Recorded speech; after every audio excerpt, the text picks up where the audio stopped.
And I think to a real extent it's possible to identify via research that reality too for human beings when it comes to alcoholism and addiction.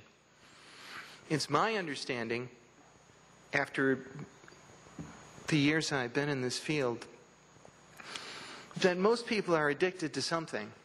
As a matter of fact, most people are addicted to more than something. Most of us have multiple addictions going.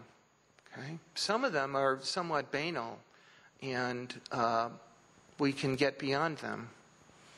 Any chocolate addicts out there? Or shoppers? That some people will move towards chemical dependency and that super destructive way of doing oneself and the people around them in.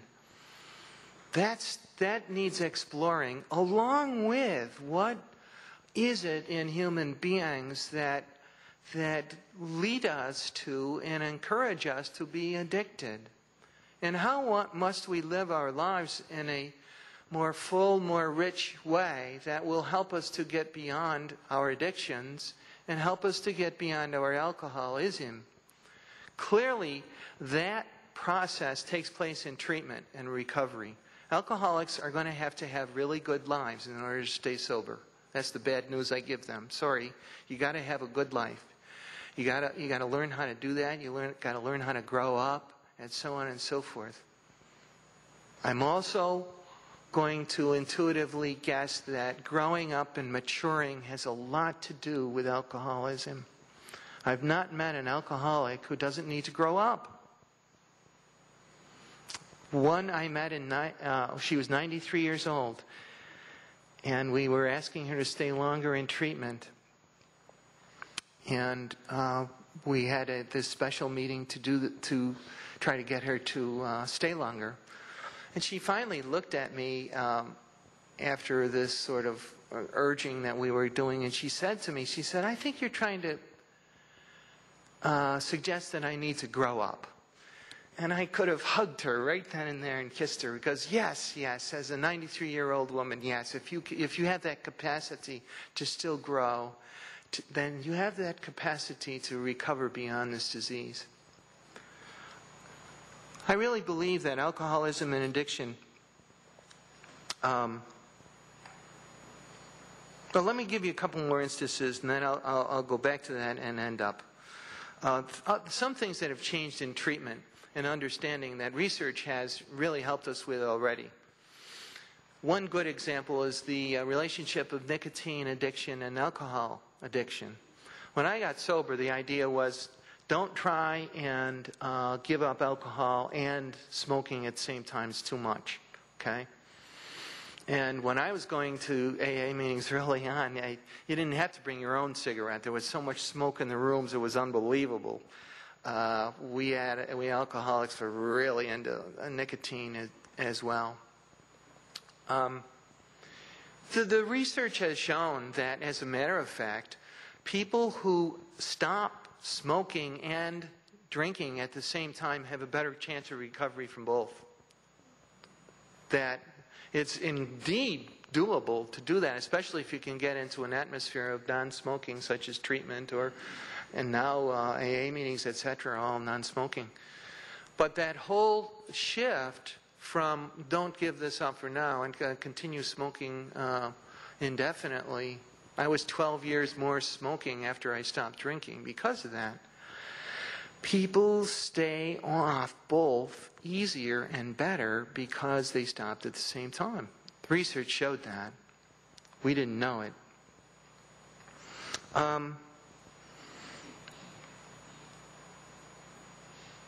Alcoholism, because it's a disease of isolation and self-centeredness, has tended to focus in the past on treatment just for alcoholics.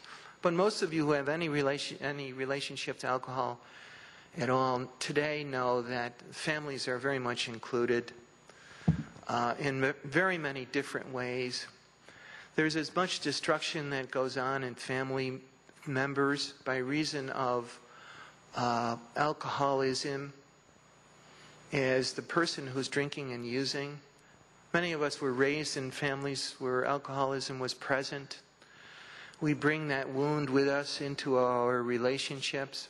Many of us have sought out and married alcoholics and divorced them and married more alcoholics, etc. There's an insidiousness in this disease that isn't just about drinking and using. It's about familial organization and complexing that that sets one up to stay in a wounded place as determined by the dysfunction of our families of origin.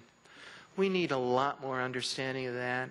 We need a lot more research about what goes on there and how to prevent that. Prevention of alcoholism really can focus on that. That family members of alcoholics who have better than a 50-50 chance of becoming alcoholic if you have a grandparent who is alcoholic. To be able to get inside families, both in terms of their potential for being getting into this destructive behavior, along with the pain and wounds that we carry from our families of origin, that healing can really help us to identify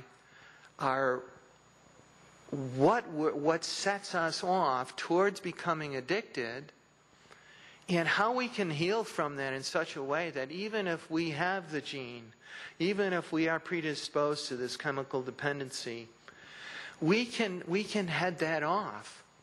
Not perhaps to the extent that we can drink in safety down the road, but that we can become aware that drinking may not be safe for us at all.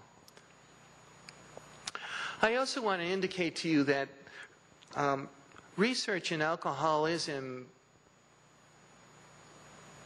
can bring up can address what I see as something that I don't think talked about today a whole lot. But one of the damages that I see that takes place with alcoholics and addicts has to do with those people who actually become abstinent, who stop using, but do not do anything about the rest of their lives.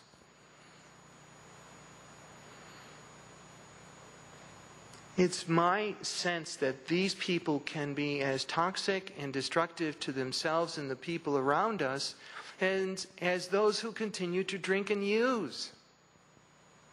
That the patterns of behavior that go with alcoholism, rigidity of thought, inability to hear from anyone else, inability to admit to being wrong, a whole constellation of behaviors and attitudes that carry alcoholism continue when the person stops cold turkey without help. And in so doing, there can be a train wreck down the road that can be monumental for both the individual, the family members that they find themselves in, and even the community or government that when they might find themselves in leadership for.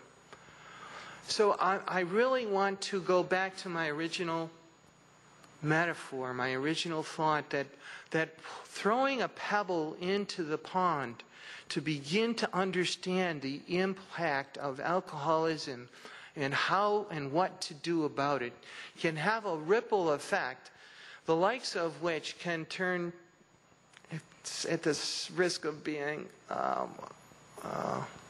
hyperbolic or melodramatic, it can turn into a tsunami. I truly believe that by identifying better the causes of alcoholism and with that addiction, the causes and what our lives are like that promote that need to change prior to and after in terms of treatment, that our willingness to take our energies and our dollars and apply them to this could be one of the most worthwhile efforts that we make in the 21st century. Thank you very much.